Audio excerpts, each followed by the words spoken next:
So, wrapping up the overall discussion on these revelations from these new pilot scripts, the changes that happened behind the scenes from pilot to TV series, and the early red flags we should have had that Benioff and Weiss were not up to the task. They were blatantly unqualified, and the only way they got the job was by blackmailing HBO.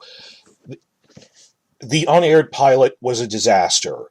Even they acknowledge it was a disaster.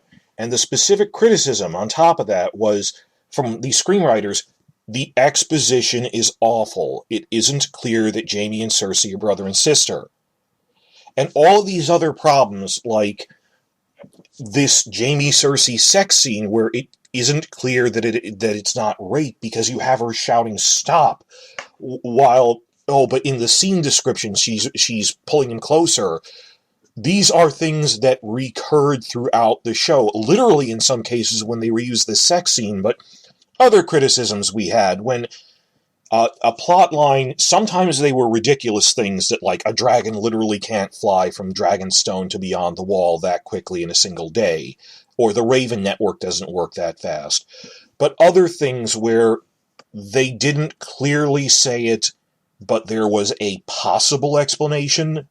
So it wasn't quite a plot hole, but there's a couple of variants and you're not thinking this through just from being on the wiki and stuff. And you guys, from watching the show closely for 7 years, there were increasingly, as the show went on, particularly after Martin wasn't babysitting them anymore after season 4, points when plot logic, even if it was present, wasn't clearly conveyed.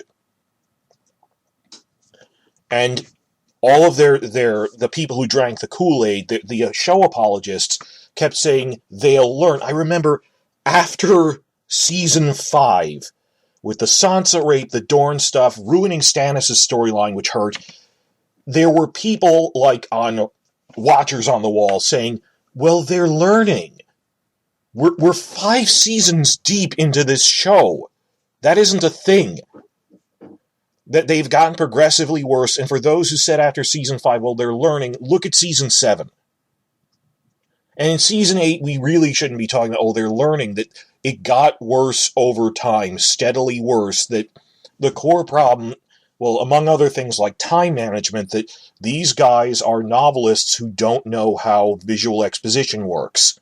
In script writing, they don't have script writing degrees, that you have to pay strict attention to which parts are being conveyed in the dialogue verbal sections, or very carefully make sure if you're showing something with camera work, if it's nonverbal, that they just say important things in the scene descriptions that are not being conveyed, and this is amateurish.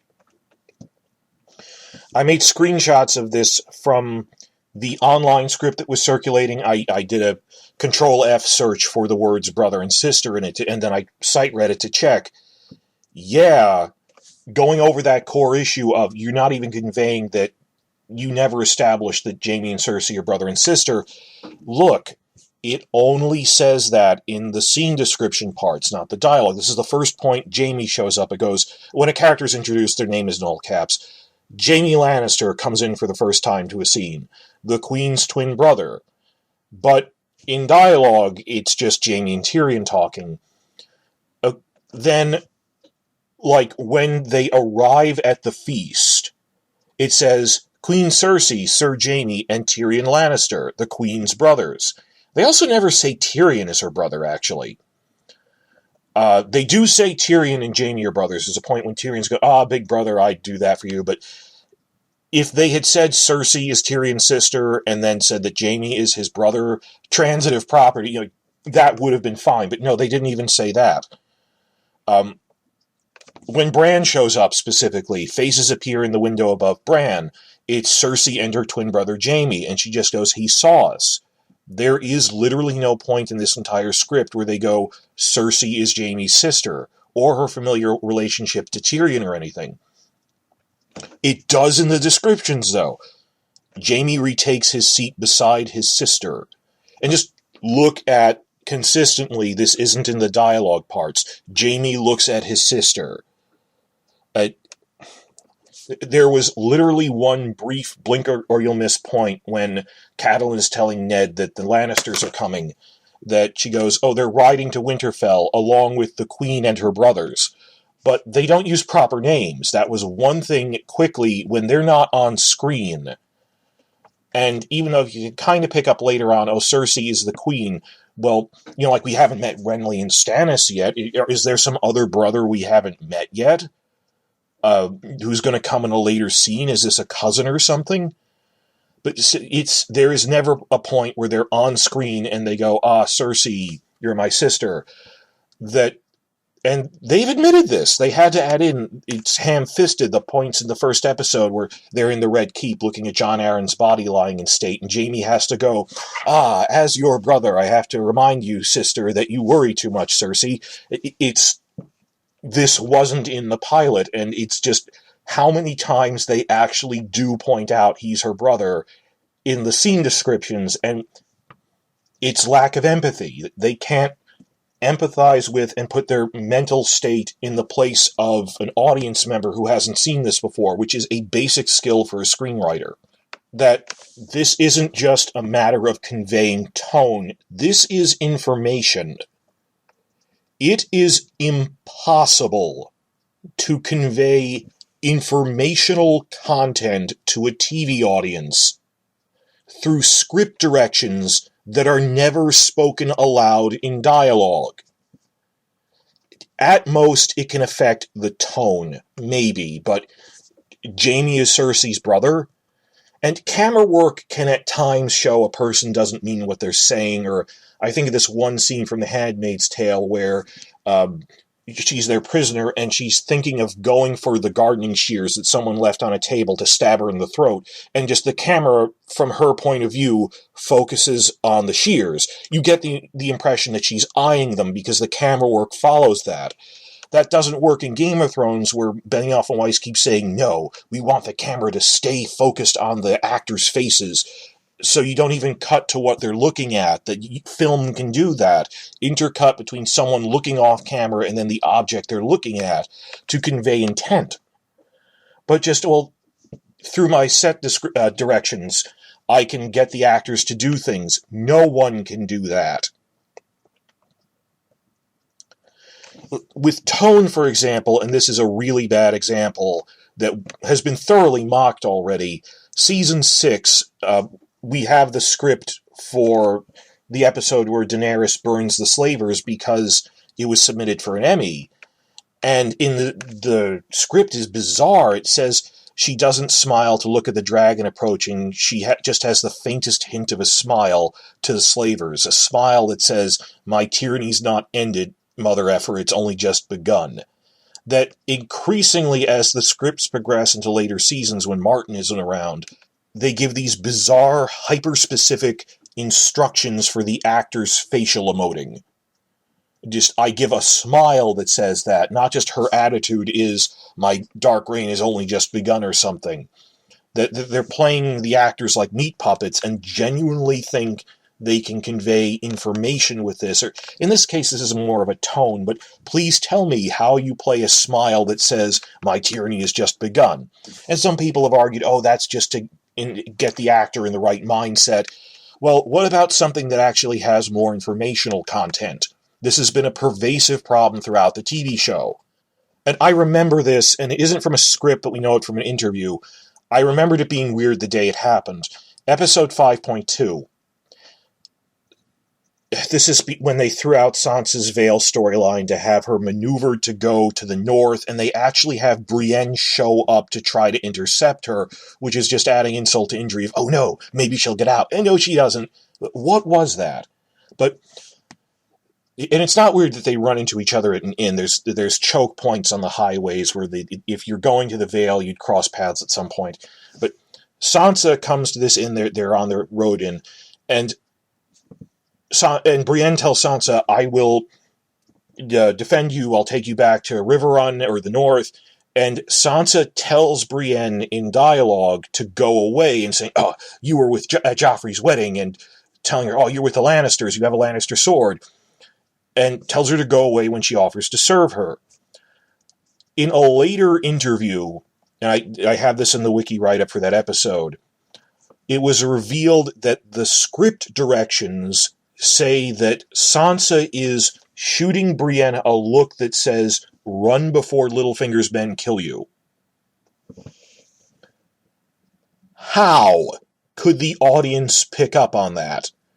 Major reviews didn't. And they go, "Oh, who would have known that? How could we measure when the Times, Variety, Entertainment Weekly, and a Business Insider and a bunch of the major critics that you keep track of don't understand what you were trying to convey in a scene?"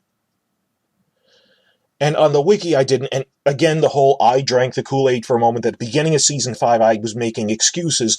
I thought, oh, well, that's just something we didn't pick up on, and that's how I wrote the note originally, but there was a subtle hint in the scripts, and looking back on it, there were more than a few of these points where something wasn't clear, specifically because, oh, we gave directions about it in the script, couldn't you tell from the way the actors played it? Rewatching that scene and focusing on the camera work, I suggest you do this as well through YouTube clips. If you really look at what Sophie Turner is doing, she is actually making nervous eyes, or, kind of eyeing the door. But to use that Handmaid's Tale example I was using, what if this intercut to have a really zoomed in look at her eyeballs, intercut with looking off camera, and then intercut it with the Littlefinger's Vale soldiers handling their swords? That we cut in to see Sophie's eyes looking off camera, and then see that she's looking at the swords of the men who are about to kill Brienne behind her, that they're armed. That would have conveyed that. But because they want the camera to be focusing on her face, not just her eyeballs, but look at that whole face in beautiful close-up, the camera work should be able to convey that, and they didn't even try. But even then, camera work can only do so much. It would still be kind of confusing that, wait, we're cutting to seeing her say one thing and meaning another. And they've ranted about this all the time of, wow, actors can say one thing but mean another. And they've taken it to the point that it's not even clear what they mean anymore. That rewatching it's tying back into that other thing of, she shoots a smile that says, "No, mother effer, my reign has just begun." How do you say that with your eyes? Well, that was just tone. In this case, at most it's nervous face, is what I'm trying to say. That beyond Sophie's making nervous eyes, how are we supposed to read into that? She's nervous that Brienne is about to get killed and is trying to warn her to run while she still can. Tell me about this specifically in the comments. Could you pick up on that? I couldn't. And this is exactly what happened going back as early as the pilot. And they're in the script directions. Look, script directions, you either need dialogue or better camera work, because they don't understand cinematography either. I have a whole series of videos in my playlists on my channel on cinematography in the show, explaining how they screwed it up because they're just showing off actor close-ups. One of which is on The Handmaid's Tale, other ones on other things, that you can't convey information like this, that you need to zoom in on things people are talking about. That this extends into Season 7 with the infamous and much maligned White Hunt, which had many problems going for it, but among other things, remember the controversy that came up about purely where did the undead army get a bunch of ship docking chains to pull a dead dragon out of a frozen lake? And when I watched that, I honestly didn't think of it. Truly, I wouldn't criticize them for it. They're zombies and White Walker ice demons. They've been around for centuries. By that logic, you could ask, well, where did they get swords and stuff? Well, they collected them over time from dead people. Maybe they caught some ship that had crashed on the icy shore and just took all the mooring chains off of it, because they have been around for centuries and preparing to go south. That sometimes you don't need to say, why is this happening? And it's not, they're overburdening us with exposition. It's just, I would assume that they're this army. They've collected them over the centuries. It's either you make a good explanation or none at all and say it didn't really need to be explained. What's worse is when you make a insufficient explanation satisfying no one, like a Band-Aid for a corpse. That, as we saw in subsequent interviews, they said, oh, we were worried about that, so in the corner of the screen, we put in a little abandoned dock, and that's supposed to be where they got the chains from. And in the script descriptions, it specifies this is where they got the chains from. We can't see those script descriptions explaining this is where the chains are from, and they don't understand this.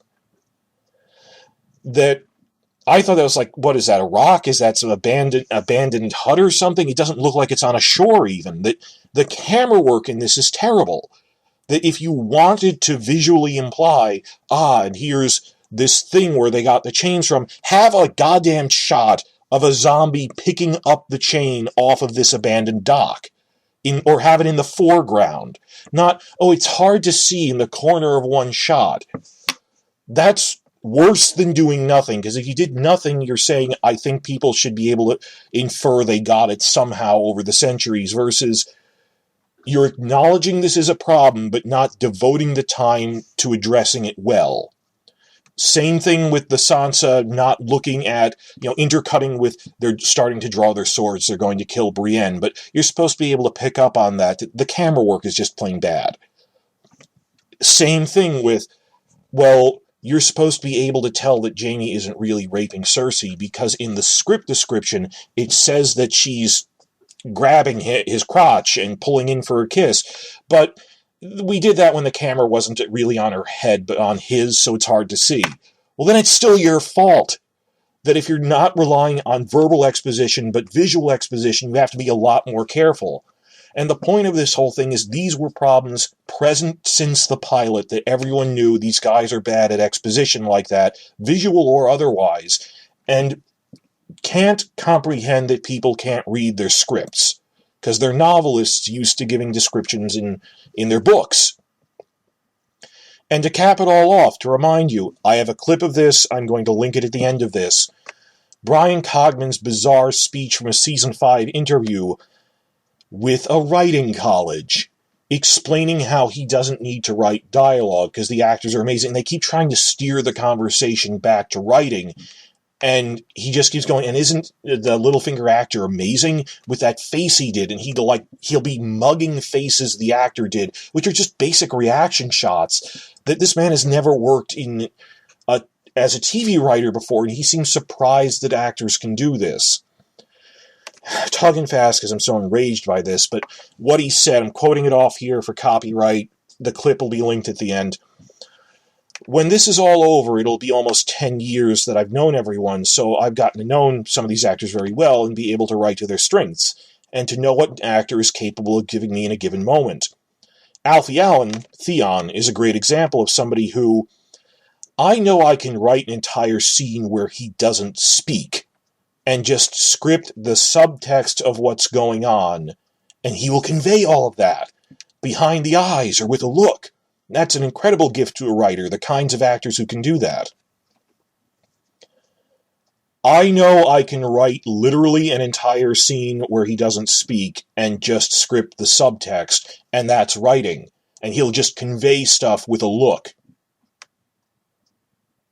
This could not convey information of where the chains came from, or Sansa telling Brienne, run while you still can, they're trying to kill you, or, wow, this isn't a rape scene.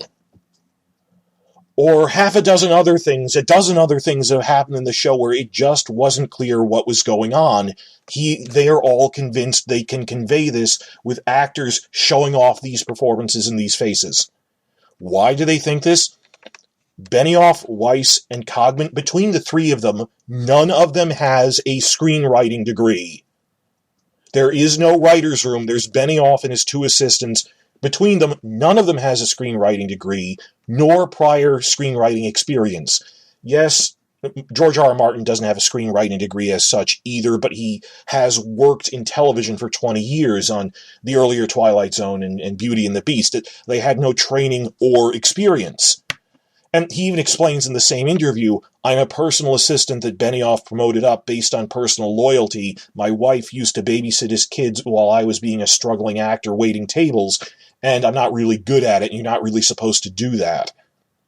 So when you see Cogman giving interviews like this, where it's weird the way he says it, please watch it, where he's rambling, the amazing thing on Thrones is you can have entire scenes where the actors don't speak, and it's just scripting the subtext with looks they're giving each other. He's repeating gibberish that Benioff spouted at him. Nonsense that he filled his head with. The blind leading the blind. So just rounding this out, yes, the unaired pilot episode was an infamous disaster, and for years I deluded myself into believing their spin on it. That, like, oh, it's just one of those things. No other series has ever failed the pilot, then gotten a second order. And it turns out, and they've admitted this, and it's just even more obvious now we actually got our hands on a confirmed copy, the basic exposition was awful and amateurish and convinced everyone who saw it just self-evidently, you guys do not know how screenwriting works because you have no training or real-life work experience to make up for lack of training. Then why did the pilot get made? Because Benioff duped HBO's Richard Plepler by telling him, hey, you want to make this money back? You'll give me a second chance. We both know I'm actually unqualified for this. So since before the first trailer came out, HBO always knew from the failure of that pilot, in as many words, Benioff does not know how to write a script well. Basic exposition, long-form storytelling where you have to keep track of events, he's bad at it. They knew. So they put their best spin doctors to work trying to put out this image of him as a successful screenwriter. And the big points we got from these revelations, that go over these points that I talk about in the comments, that there was terrible exposition. The changes to Catelyn Stark, which this happened between the pilot and the main series. Is it because Fairley is good at crying, so they worked that in? We stopped asking questions. And the Jaime Cersei not rape scene being terribly written was exactly like the pilot. Just, what is going on? How can so many people not... We know what's going on with them. It's why are so many people still in denial about what Benioff really is? And that we should have seen this from the beginning. There were always red flags.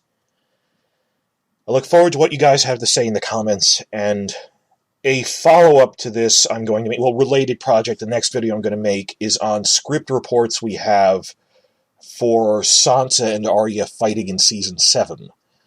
Those were interesting, as well as stuff Martin said in his Season 4 script for the Purple Wedding, that it turns out they were planning to do fake Arya as late as Season 4, so everything Sansa does in Season 5 was a last-minute addition.